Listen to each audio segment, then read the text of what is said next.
Good afternoon. We are here for another Mediumship literature group. We meet every Monday at 5 p.m. Pacific time, and we are reading now the Spirits book from Allan Kardec. Everybody is welcome to join us. It's a free group, and we read and discuss the passages of the books every week. And just contact me through my Facebook page, Revenant, or my website, revenant.world, and I'll be glad to add you to our group and for us to participate in our live discussions. So let's start with our initial prayer, and we start reading, and we go from there. Dear God, thank you very much for this day, for this week, for your unconditional love. Thank you for the lives of everyone in here, in this group, and those who are watching us online from home. Thank you for the opportunity to read and study and learn the precious knowledges direct, straight from spirits that helps us to grow and to improve our lives and to be closer to you. Please help us to understand the things we need to learn and to apply into our daily lives. Thank you very much. Amen. All right, welcome, Catherine. So, who would like to start? We are going to catch up on where we stopped last week. We are going to start on part 2, the spirit world. From the first book. So part 2, the spirit world, chapter 5, spirits. Who would like to start reading for us? You guys have a page number? My version is different from your PDF. My page is I don't have a page number. It's 69, but it's chapter 5. Chapter 5, okay. From the first book. I just switched computers, so I don't have access to the old PDF anymore, and the link doesn't work to download it anymore. Oh, okay. So I might have to send it to myself another way or something like that, like take my old computer. Yes, I can send you afterwards to after the group. I just don't have access right now. Okay, well, I'll just try to connect from my other computer, so you guys go ahead and start. Okay, thank you. Chapter 5, plurality of existences. Chapter 5, the spirits, the origin and nature of spirits. Oh my goodness. Spirits book. Part 2 of the first book. Because there are several books in this book. There's several books. I have the spirits book download here. Chapter 5. Did you find Kaylee? Did you find it? I'm almost there. I'm scrolling through. Okay. Chapter 4, and then you said part 2 chapter.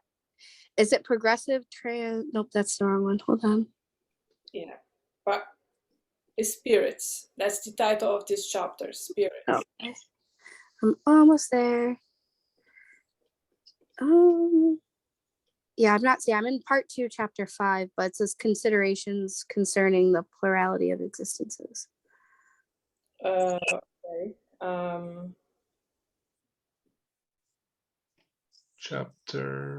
That's chapter 4. 1 plus 5, no, 6. So chapter 3 is the creation. Yep. And then chapter 5 is after that.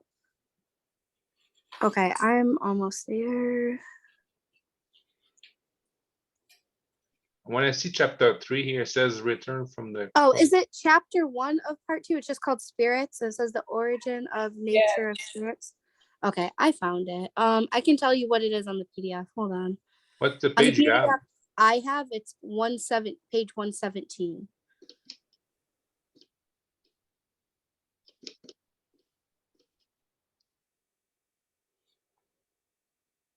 117. 117, yeah. And then it starts by seriousness of himself and nevertheless. No, spirits. No, it just says In nature. spirits. My PDF may be different because I just searched it in Google and found a PDF. Mhm. But it says spirits, and says the origin and nature of spirits. How may we define spirits, Sandra? Yes. Well, maybe Okay. I don't know the right book. Maybe this is the spirits book. Yes. I don't get what. I can send it to you. Yeah, the spirits book. Kaylee, if you could send it to me too, that'd be great. I'm gonna put it in the group right now, the link I'm using. Awesome. Thanks. No problem. Read the whole thing. Hold on. Okay. Copy.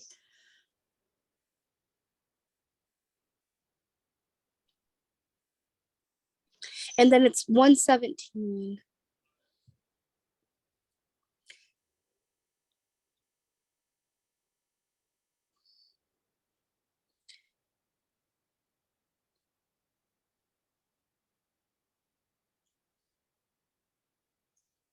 Yeah, your version is slightly different. Yeah.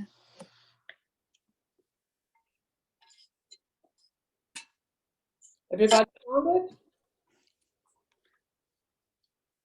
No, I'm just waiting for Katie. I don't get it. I don't know why. She said. I'm sending it. I found my PDF. I'm sending it in a literature group as well, the chat. I put it, did I send in the right one? Mediumship literature. Yeah. Oh. Yeah.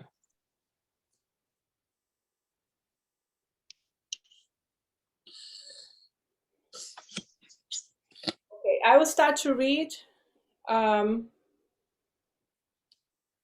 So we don't take too much time. It's taking forever to load. Okay. Chapter 5, Spirits.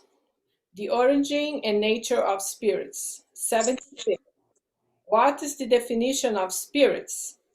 Spirits can be defined as the intelligent beings of creation.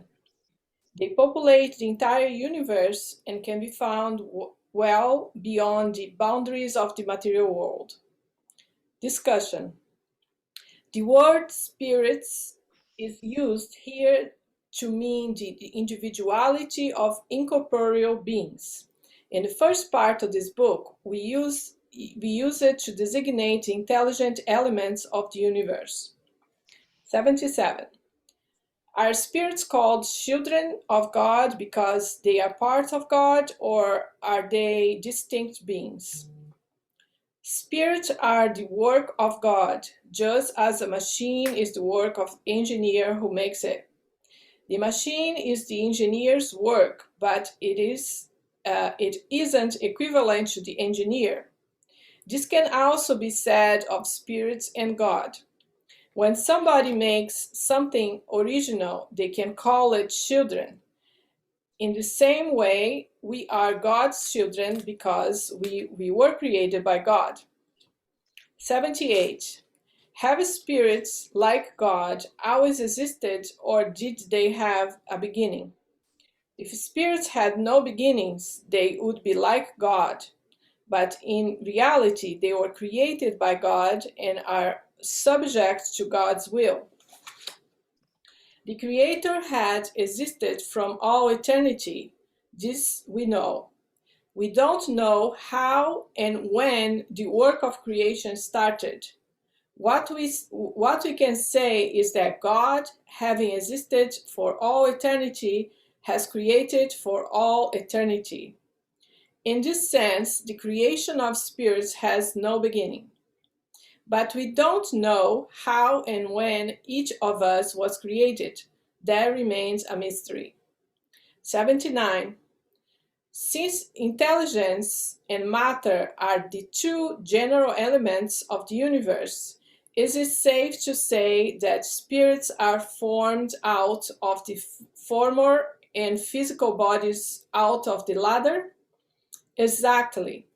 Spirits are the individualization of the intelligent principle, much like physical bodies are the individualization of the material principle. Again, what we ignore is the how and when of the spirit's formation. 80. Is the creation of spirits always going on, or did it only take place at the beginning of times? It is always going on. God never stops creating. 81. Are spirits formed spontaneously, or do they evolve from each other?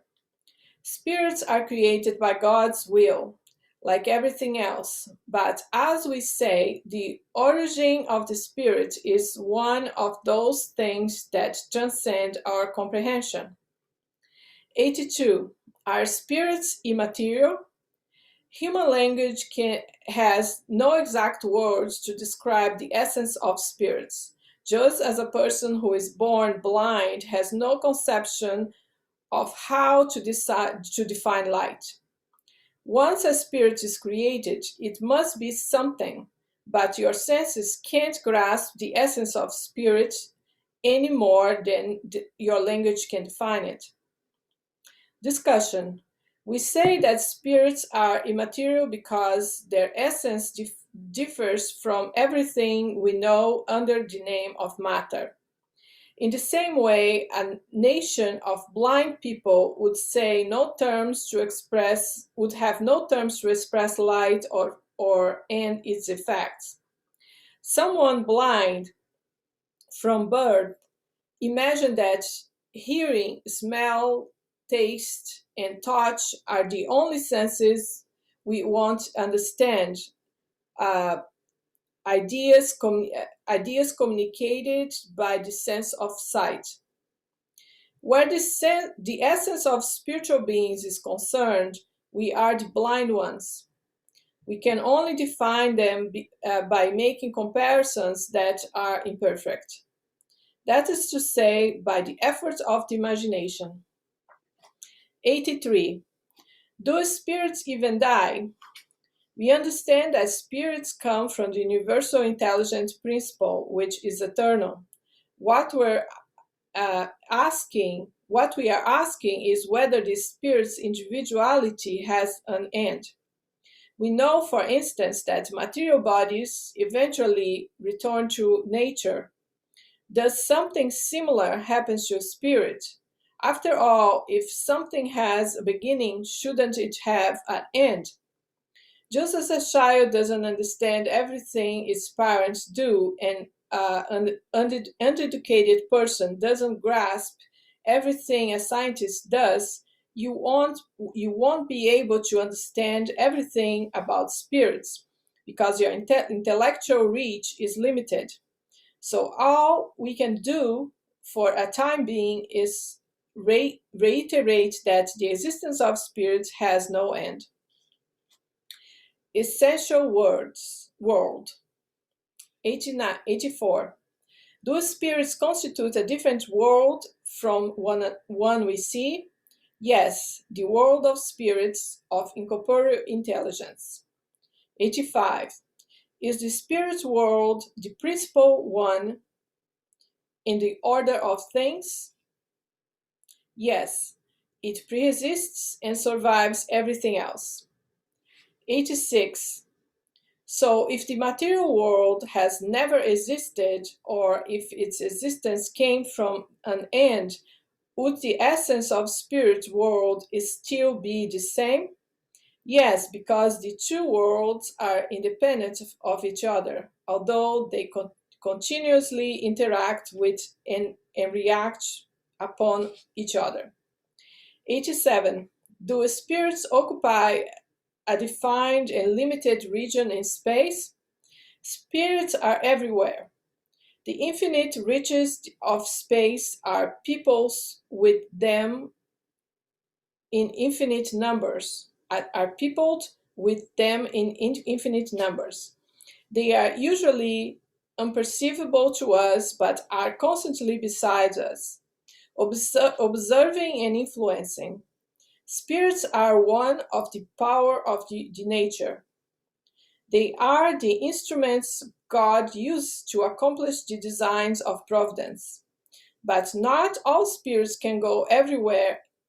In some regions, access is limited and depends on how advanced the individual spiritual is.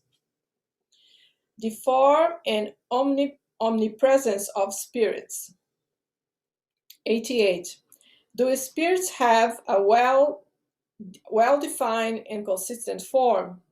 Not to human eyes. You imagine them only vaguely as a flame, a gleam, or an ethereal spark. But for us, they have a form. Is the flame or spark of any color? If you can see it, it will appear to you to vary from dull gray to a perfect brilliance according to how pure the spirit is. Discussion. Spirits are sometimes depicted with a star or flame or their foreheads, or on their foreheads.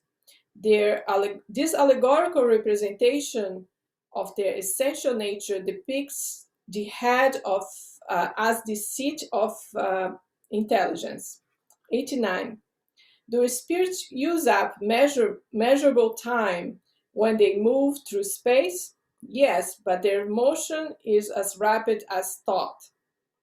As the spirit thinks about something, does it automatically go there?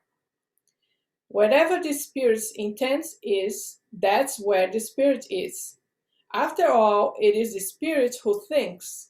Thought is only an attribute. The spirit is wherever it focuses its thoughts with intention. 90. When a spirit travels from one place to another, is it conscious of distance it's covering, or it is suddenly transported to the place in it wants to go? A spirit can travel either way. If it wants to, it can become aware of the space it's traveling through, or it can rid itself instantly of the sense of distance. It all depends on the spirit's will and degree of purification. 91. Does matter obstruct a spirit's movement? No. Spirits can pass through anything. The air, the earth, water, and even fire are all equally penetrable to them. 92. Do spirits have the gift of omnipresence? In other words, can the spirit divide itself or exist at several points in space at the same time? No, a spirit cannot self-divide. Each spirit, though, it is a center that radiates in all directions, and that may make it appear to be in several places at the same time. You could compare it to the sun, which also radiates in all directions, sending out rays across great distances. But the sun, it isn't divided. It is still one body. Do all spirits have the same power of radiation? They are very different in this respect. It depends on how pure they are. Discussion. Each spirit is an indivisible unit, but while a spirit can divide itself, it can extend its thoughts in all directions. A spirit is like a spark that sends out its brightness far and wide and can be seen from every point of the horizon, or like a person who sends orders and signals to various locations while remaining in one spot. Only in this special sense can we speak of the gift of omnipresence. Any questions or comments so far? good. We're good. Okay. People have found someone else would like to continue, or can I continue? I am at 93. That's where you're at? Exactly. Yeah. Perispirit or perispirit. I can do it a little bit. Thank you. Is Perispirit or spiritual body. Okay.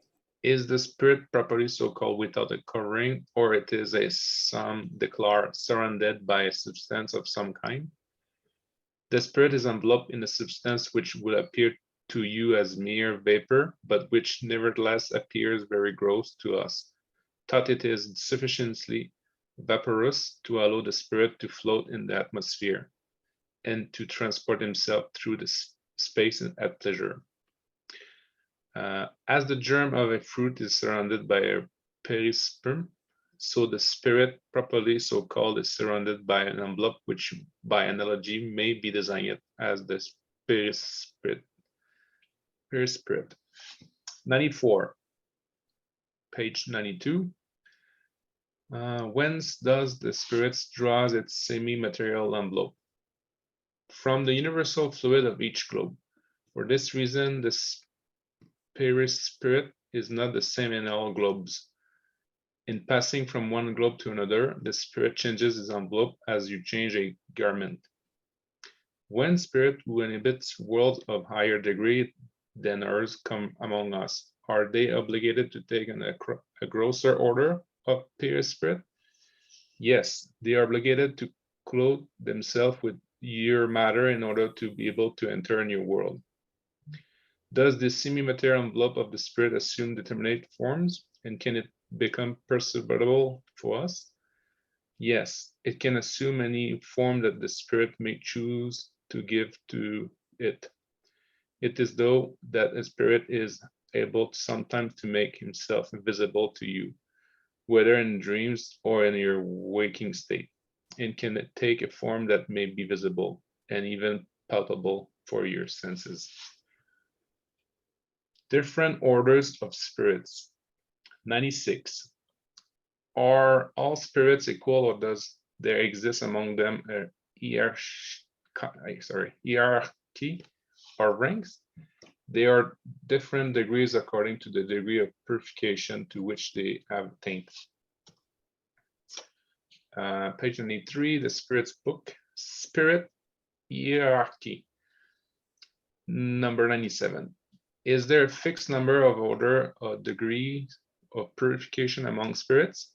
The number of such orders is unlimited, because there's nothing like a barrier or line of demarcation between the different degrees of evolution. And therefore, as there are no fixed or arbitrary divisions among spirits, the number of orders may be increased or diminished according to the point of view from which they are considered. Nevertheless, if we consider the general characteristics of spirits, we may reduce them to 3 principal orders or degrees. We may place in the first or highest rank those who have reached the degree of relative perfection, which constitute what may be called pure spirits. We may place in the second rank those who have reached the middle of the ascensional ladder, those who have achieved the degree of purification in which aspiration after perfection has become their ruling desire. We may place in the third or lowest rank all those imperfect spirits who are still on the lower rung of the ladder. They are characterized by ignorance, the love of evil, and all the low passion that retard their progress upwards. Number 98. As spirits of the second order only the aspiration of their perfection, have they also the power to achieve it? They have the power in degrees proportionate to the degree of purification at which they have severely arrived. Some of them are distinguished by their scientific knowledge, others by their wisdom and their kindness. But all of them have still undergo the discipline of trial through temptation and suffering. Number 99. All the spirits of the third order essentially bad? No, some of them are inactive and neutral, not doing either good or evil. Others, on the contrary, take pleasure in evil and are delight when they find an opportunity of doing wrong. Others again are very frivolous, foolish, fantastic, mischievous, rather than wicked, tricky, rather than positively malicious, amusing themselves by mystify the human being on whom they are able to act and causing them various petty annoyances for their own diversion. Spirit hierarchy. Number 100. Preliminary observation. The classification of spirits is based upon the degree of their advancement upon the qualities which they have acquired and upon the imperfections from which they have still to free themselves. This classification, however, is by no means absolute. It is only in its totality that the character of each category is distinctly marked, for each category emerges in the one above it by imperceptible gradation. The peculiarities of the successive categories shading off into one another at their extremities, as is the case in the various reign of nature and the colors of the rainbow in the phases of human life. Spirits may therefore be divided into a number of classes more or less considerable, according to the point of view from which we consider the subject. It is this matter as all other system of scientific classification. The system adopted may be more or less complete, more or less rational, more or less convenient for the understanding, but whatever may be their form, they change nothing in regard to the facts of the science which employs them. That the answer of spirits, when questioned on this point, should vary as the number of the categories into which they are divided is therefore a matter of no practical importance. Too much weight has been attributed to this apparent contradiction by those who forgot that disincarnate intelligences attach to no importance whatever to mere conventionalities. For them, the meaning of a statement is the only important point about it. They leave to us the question of its form, the choice of terms, and of classification in a word, all that belongs to the making of system. Another thing that should never be lost sight of is the fact that they are among spirits as well as long as men. Some who are very ignorant and that we cannot be too much on our guard against a tendency to believe that all spirits know everything simply because they are spirits. The work of a classification demands method, analysis, and a thorough knowledge of the subject investigated. But those who, in the spirit world, possess only a small amount of knowledge are incompetent as are ignorant human beings to embrace the whole of any subject or to formulate a system. They have no idea, or put a very imperfect one, of any sort of classification. All spirits superior to themselves appear to them to be of the highest order, for they are incapable of discriminating the various shades of knowledge, capacity, and morality by which they are distinguished as one of our savages would be to discriminate the various characteristics of civilized men. And even those who are capable of this discrimination may vary in their appreciation of details according to their special point of view, especially in regard to a matter which from its very nature has nothing fixed or absolute about it. Linnaeus, Jesus, Tournefort have each their special system of classification, but the nature of botany has not been changed by the diversity of system among botanists. The latter have not invented either plants or their characteristics. They have merely observed certain analogies according to which they have formed certain groups of classes. We have proceeded in the same way. We have not invented either spirits or their characteristics. We have seen and observed them. We have judged them by their own words and acts, and we have classed them by order and of similitude, basing our classification on the data furnished by themselves. The higher spirits generally admit the existence of three spiritual categories, or main division among the people of the other world. In the lowest of these, at the bottom of the ladder, are the imperfect spirits, who are characterized by the predominance of the instinct of materiality over the moral nature, and by the propensity to evil. Those of the second degree are characterized by the predominance of the moral nature over the material instinct, and by the desire of good. They constitute the category of good spirits. The first or highest category consists of those who have reached the state of pure spirits and have thus attained to the supreme degree of perfection imaginable by us. This division of spirits into three well-marked categories appeared to us to be perfectly rational, and having arrived at this general classification, it only remained for us to bring out through a sufficient number of subdivisions the principal shades of the three great spirits categories, though established.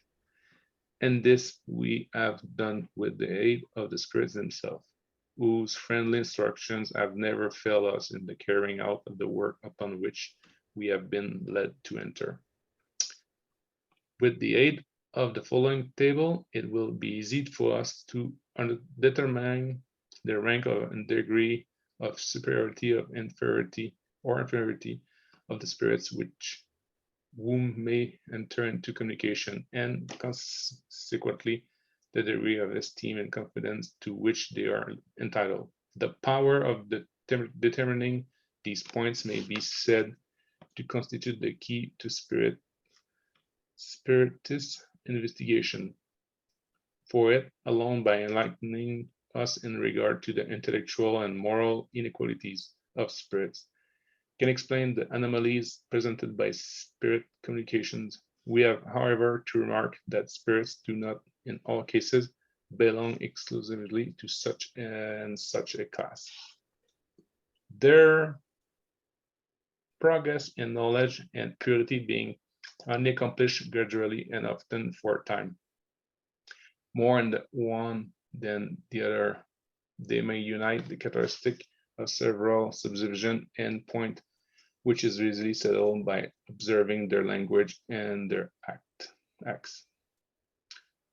Third order imperfect spirits. Someone's gonna take over. Katie or Catherine, you guys want to take over? I'll read. Thank you, Katie. The third order imperfect spirits. Number I 101. muted myself. Sorry about that. Third order imperfect spirits.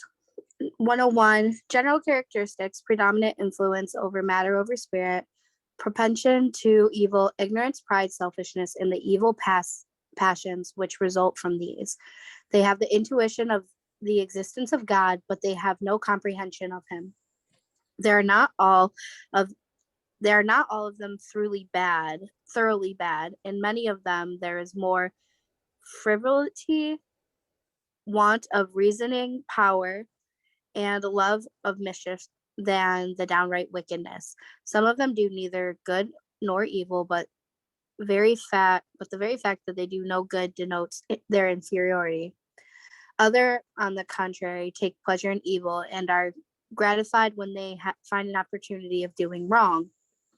Another, among spirits in this order, a certain amount of intelligence is often allied with malice and the love of mischief.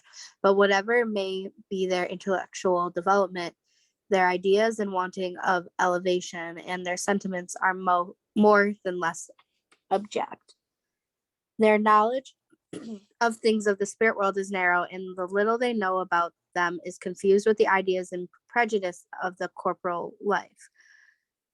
They can give only false and incomplete notions of the spirit world, but the attentive observer may always find in their communications, however imperfect, the confirmation of the great truths proclaimed by spirits of higher orders.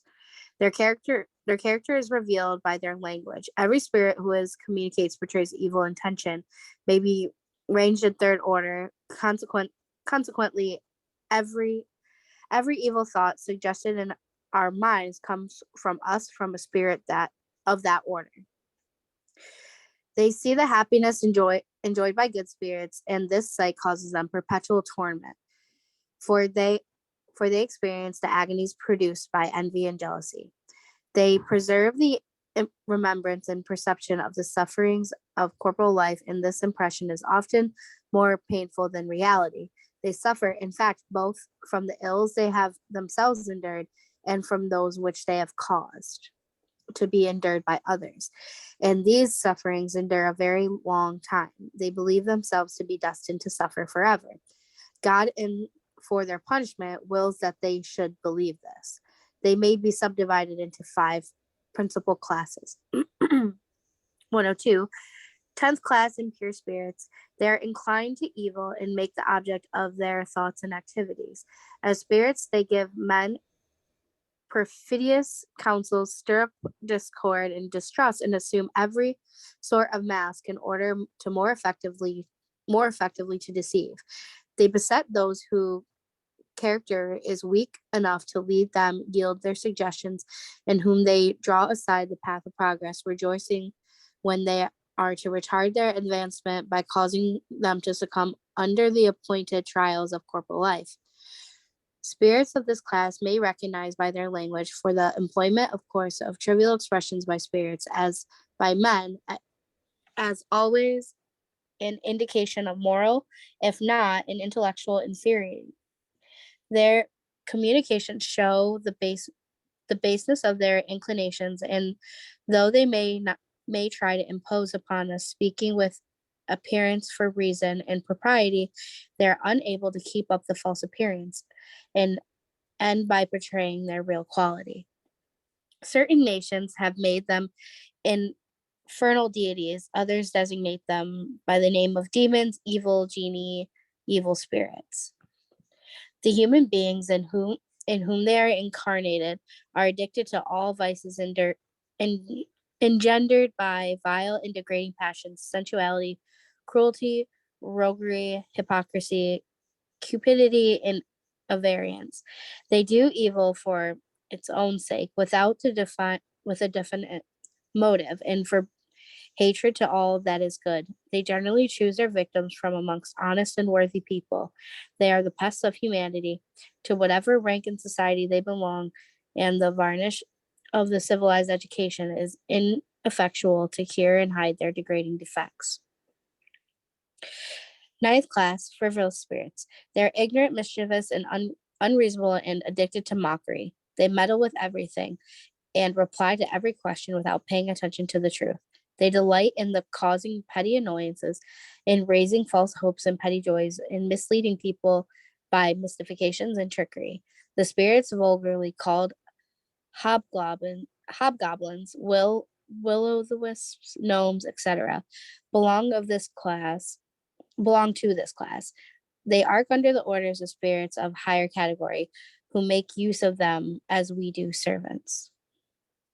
In their communications with men, their language is often witty and facetious, but shallow.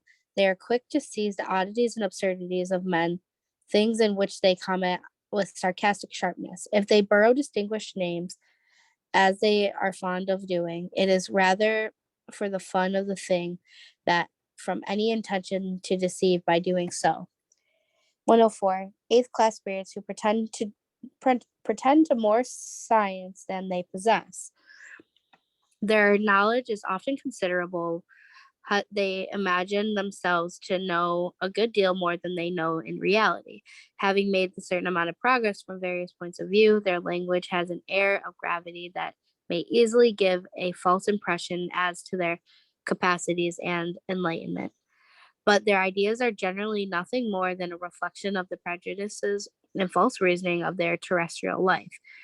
Their statements contain a mixture of truth, absurdities in the midst of traces of presumption, pride, jealousy, and obstinacy from which they have not freed themselves and are abundantly perceptible. 105. Seventh class neutral spirits. They're not sufficiently advanced to take an active part in doing good, nor are they bad enough to be an active in doing wrong. They incline sometimes to one, sometimes to the other, and do not rise above the ordinary level of humanity, either in point of morality or intelligence. They are strongly attached to things of this world, whose gross satisfaction they regret. 106. Sixth class noisy, boistero in spirits. Spirits of this kind are strictly speaking of distinct class and virtue of their personal qualities. They may belong to the classes of the third order. They often manifest their presence by production of phenomena perceptible by the senses, such as raps in the movement and one normal displacing of solid bodies, the agitation of the air.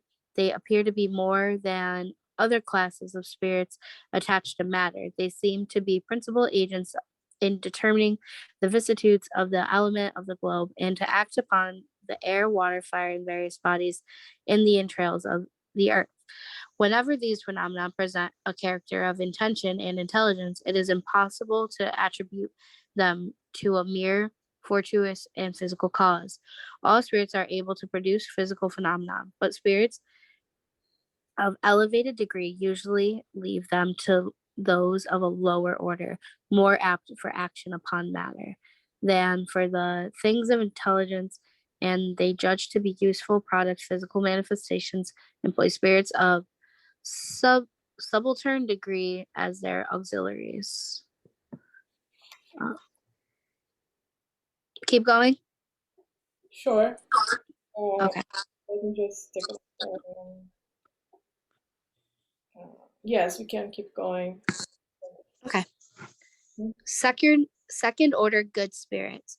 The general characteristics, predominance of the spirit over matter, desire of excellence, their qualities of their power for good and proportionate to the degree at which they have arrived. Some of them possess scientific knowledge, others acquire wisdom and charity. The more advanced among them combine knowledge with moral excellence. Not being yet completely dematerialized, they preserve the traces of their corporal existence, more or less strong marked according to their rank traces, which are seen either in the mode of expressing themselves, in the habits, or even in some cases in the characteristics of eccentricities and hobbies still retained by them. But these weaknesses and imperfections they would be able to pass into the category of spirits of the first order.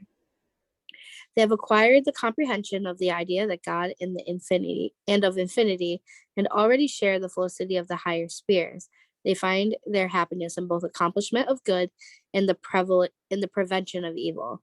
The affection by which they are united affords them ineffable delight, troubled neither by envy, remorse, nor other evil passions which make them torment of spirits of lower degree, but they have to still undergo the discipline of trial. They complete the work of their purification. As spirits, they infuse good and noble thoughts into the minds of men, turn them from the path of evil, protect those whose course of life renders them worthy of their aid, and neutralizes by their suggestions and influences of lower spirits on the minds of those who do not willingly yield to evil counsels of the latter. The human beings in whom they are incarnated are upright and benevolent. They are actuated neither by pride, selfishness, nor ambition. They feel neither hatred, rancor, envy, nor jealousy, and do good for its own sake. To this order belong the spirits commonly designated to the powers beliefs by the names of good genii, protecting genii, good spirits. In the periods of ignorance and superstition, men have regarded them as beneficent divinities. They may be divided into four principal groups. Fifth class benevolent spirits. Their dominant quality is kindness. They take pleasure in rendering services to men and protecting them, but their knowledge is somewhat narrow. They have progressed in morality rather than intelligence. Fourth class learned spirits. They are specially distinguished by the extent of their knowledge. They are less interested in moral questions than in the scientific investigation, for which they have a greater aptitude. But their scientific studies are always prosecuted with a view of practical utility, and they're entirely free from the base passions common to spirits of the lower degrees of advancement. Third class wise spirits, the most elevated moral qualities from their distinctive characteristics without having arrived in the possession of unlimited knowledge. They have reached a development of intellectual capacity that enables them to judge correctly of men and of things. Second class high spirits, they unite in a very high degree scientific knowledge, wisdom, and goodness. Their language, inspired by the purest benevolence, is always noble and elevated, often sublime. Their superiority renders them more apt to any others, in part to us just and true ideas in relation to incorporeal world, within the limits of the knowledge permitted to mankind. They willingly enter into communication with those who seek the truth in simplicity and sincerity, and who is sufficiently freed from the bonds of materiality to be capable of understanding it. But they turn to those whose inquiries are prompted only by curiosity, and who are drawn away from the path of rectitude by the attractions of materiality. When under exceptional circumstances that they incarnate themselves in this earth, it is always for the accomplishment of mission of progress, and thus show us the highest type of perfection to which we can aspire in the present world. Can I keep going, or somebody else would like to read? Someone else want to read? Please stop. Are you tired, Kitty? You want me to do it? Yeah, you can go ahead. Yeah, I know it's there's so many My orders. eyes start to. I I know. can go. It's fine. Okay, Oh, Kat, you have it? Good. Yeah. Okay. Thank you. thank you. So, first order, pure spirits. General characteristics. The influence of matter null, a superiority, both intellectual and moral, so absolute as to constitute what, in comparison with the spirits of all the other orders, may be termed perfection. First and only class, Read 113. Yes, thank you. Read the numbers of the question. They 113. They have passed up through every degree of the scale of progress, and have freed themselves from all the impurities of materiality. Having attained the sum of perfection of which created beings are susceptible, they have no longer to undergo either trials or expiations. Being no longer subject to reincarnation in perishable bodies, they enter on the life of eternity in the immediate presence of God. They are in the enjoyment of a beatitude which is unalterable, because they are no longer subject to the wants or vicissitudes of material life. But this beatitude is not the monotonous idleness of perpetual contemplation. They are the messengers and ministers of God, the executors of his orders, and the maintenance of universal harmony. They exercise a sovereign command over all spirits inferior to themselves, aid them in accomplishing their work of the purification, and assign to each of them a mission proportionate to the progress already made by them. To assist men in their distresses, to excite them for the love of good, or to the expiation of the faults which keep them back on the road of the supreme felicity, are for them congenial occupations. They are sometimes spoken of as angels, archangels, or seraphim. They can, when they choose to do so, enter in communication with men, but presumptuous indeed would he be who should pretend to have them at his order. Shall I keep going? I guess we could. We are so close to the end, but our time is over. So there's let's just go really fast about the some discussions and a little bit of like syntax of this part of the chapter we read. So what you guys understood so far from these chapters, from what we have read so far? Can I go I'm just curious, are they talking about spirits in our body right now? Like on earth, the spirits taking or our body? Both. I think you're talking about both, yeah. Both? Okay. Because spirits, that's one of the main things that we need to understand. Besides of the categorizations, the different levels of purification and evolution, the spirits doesn't change automatically just because they go to the spiritual world, like some people believe. If the spirit is incarnated and they die, they go to the spiritual world, they continue in the same level of evolution that they were here.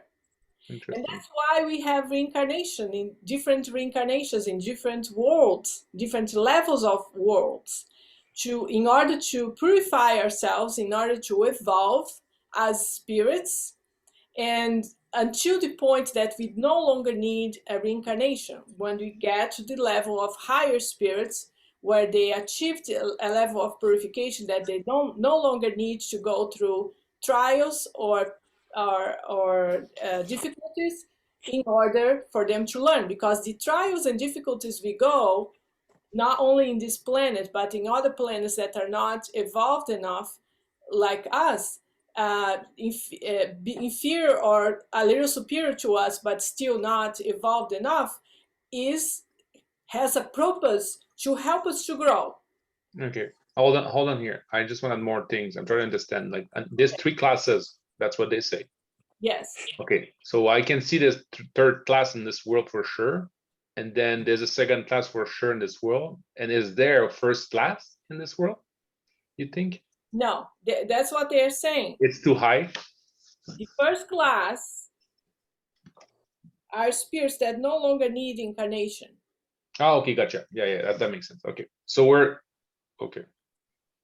First and second, sometimes they said they may decide to come to help us to evolve. For example, Jesus is one of the first class that was incarnated, but he came to help us to grow. Some others, like, I would not point others, but like if a spirit is pure enough not to do any harm and only to do good, and have a very close awareness of God and the others and the understanding of the universe, they are higher spirits. So, but essentially, they don't need to be reincarnated. Okay, makes sense. So the other very important thing that we need to understand is that as mediums, if you for those who are mediums, who are practicing and developing their mediumship, there's a lot of misinformation out there. And this is really important for us to know. What they say here is that the spirits doesn't automatically become wise and reliable and they know everything just because they are no longer incarnated. So Uncle Joe or Grandma Mary or whatever is going to know whatever they have achieved in here. The level of development that they achieved here, they may know more in the sense that they don't have the physical limitation that we have now, but the level of spiritual development and intelligence is the same as they were here. For example, you're not gonna ask your aunt Julie, example, right? It's a hypothetical person. You're not gonna ask your aunt Julie how to build a rocket if she was a housewife and never went to college, right? They would know only the limitation of their knowledge. They achieved their knowledge here, and also the level of moral development that they had here when they are incarnated. But if you are asking if you want to learn how to develop your poetic skills. And Aunt Julie was a very good poet. You can ask her as as spirit, as she's in the spiritual world, to inspire you and to help you with whatever whatever knowledge that she had.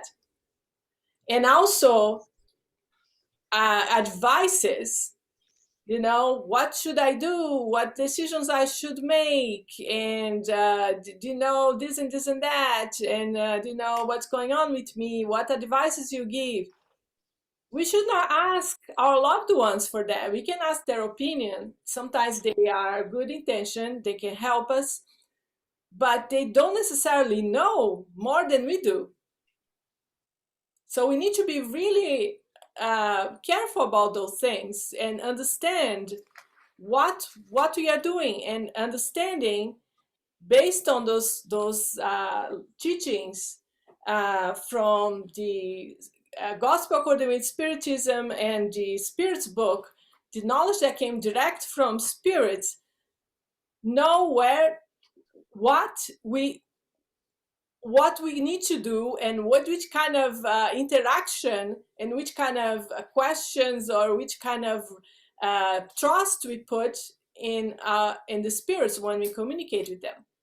The other very important thing is to, based on this chapter, is that there are very inferior spirits amongst ourselves and in the other world.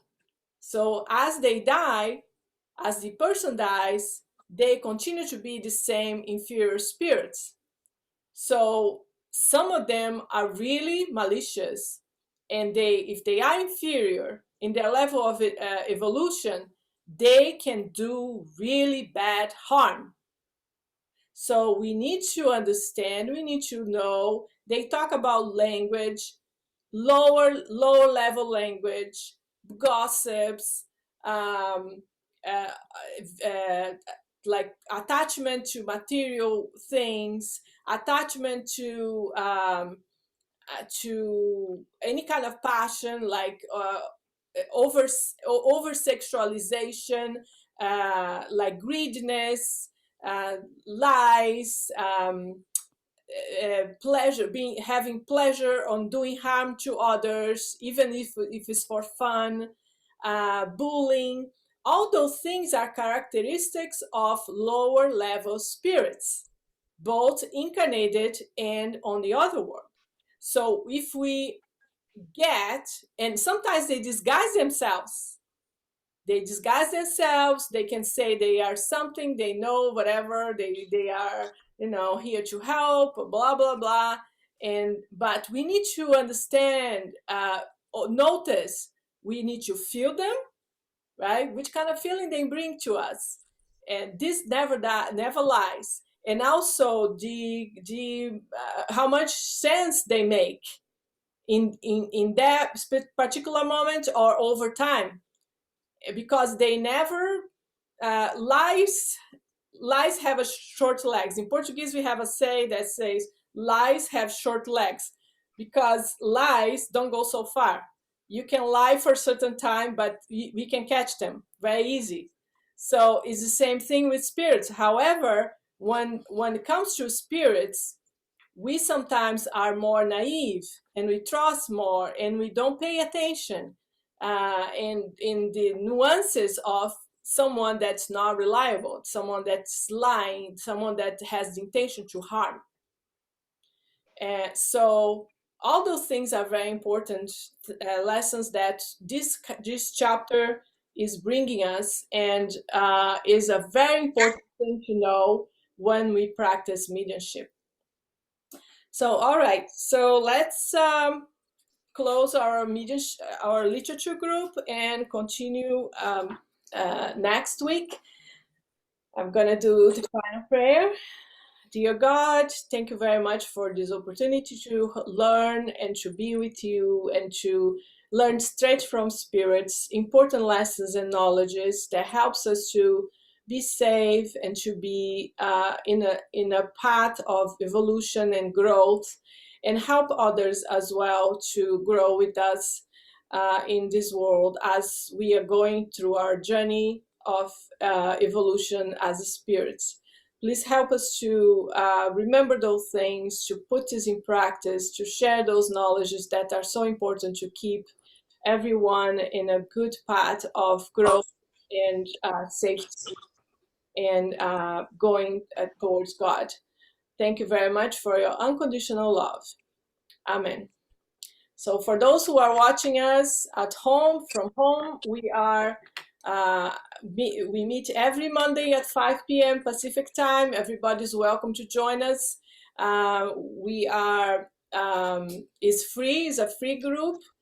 So if you want to join our live discussions, you can contact me through my Facebook page, Revenant, or my website, Revenant World, and I'll be happy to add you to our group. So have a wonderful week, and I'll see you next Monday. Bye.